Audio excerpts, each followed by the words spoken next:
En anden sjov historie. Inden jeg mistede armen, der spillede jeg billard.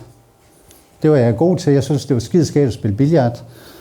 Da jeg så kom ned i klubben, så stod mine kammerater dernede og tog sig til hovedet og tænkte, nej, nu kommer han herind. Men det er jo sådan, når man kommer fra Asse, så er man jo ikke dum. Så man kan jo godt lægge 2 og 2 sammen. I starten, der var der en... skal vi prøve at se her. I starten, der var der en, han lagde en hånd på bordet. Han er død i dag. Prøv lige at forestille jer, da man åbnede Flemmings testamente, så står Johnny, han skal have min højre hånd. Det er sådan set meget god humor. Han lagde en hånd på bordet. Live, bare den ligger der. Han lagde en hånd på bordet, og jeg støttede og satte mig ned. Og det var ikke særlig optimalt. Og det historien så går på, det var, at dem, der gik og hjalp mig, det blev de jo lynhurtigt træt af. Så der var 2, de havde sat sig ned og sagt, hvad kan vi gøre for at løse det her problem? Så en dag, da jeg kom ned i klubben, så stod den her lille klods der. Og historien er så, at Flemming og Poul Erik har lavet en klods til mig til at spille billard med. I starten kunne jeg ikke rigtig finde ud af det, fordi at man skal ned og hvile. Og nu også det der med, at jeg var blevet venstrehåndet. Men igen, det at jeg fik den her klods, og jeg begynder at prøve, det gør, at jeg finder ud af, at hvis jeg stiller mig ned bagved på den her måde, så kunne jeg lave 2 point, 4 point, 10 point. Jo mere jeg øvede mig, jo dygtigere blev jeg. Jeg husker også første gang, jeg skulle ud og spille turnering. Der havde jeg tynd mave 14 dage i træk også. Kan I forestille jer, den der med, at man skal ud og gøre noget på en helt anden måde, bliver til grin? Hvad tænker de andre? Fordi så er man jo også lige pludselig genstand for en opmærksomhed. Og det der med at have et handicap og samtidig også stille sig frem, kan være skidesvært.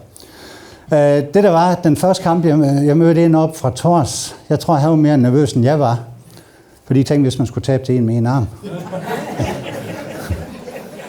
Jeg kommer i gang med at spille billard, og det er for en kæmpe betydning i mit liv, i min livsfortælling.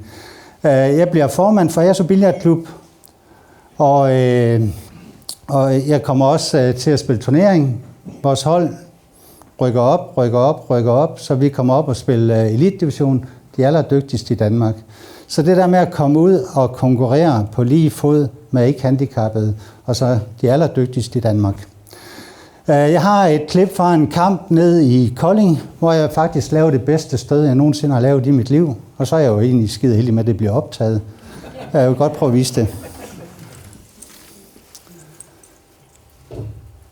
Når vi spiller kejlebillard, jamen man støder altid på den røde. Nu har jeg lige ramt begge de hvide, og næste gang så skal jeg lave kejler for at fortsætte. Min udfordring det er, at den hvide ligger i vejen for den røde, så det er rigtig svært at komme til, og så kan vi prøve at se, hvad løsningen er.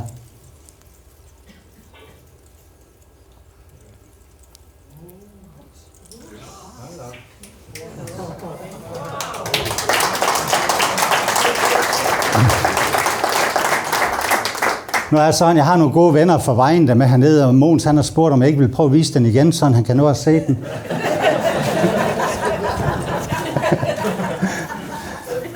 Når vi spiller kejlebillard, så må man fortsætte, så længe man laver point og ikke laver fejl. Fejl kan være, at den røde går i hul, eller der ikke kommer kejler. Og hver kejl giver 2 point, og rammer man begge de hvide, så giver det 4 point.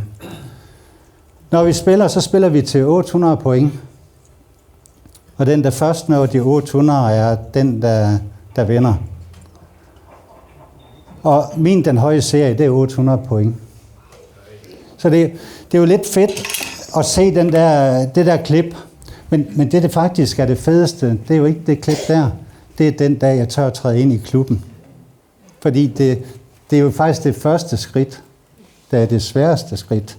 Når jeg ikke trådte ind i klubben, at der er så nogen, der siger, nu laver vi den her klods, så er det der stød jo aldrig blevet opfundet.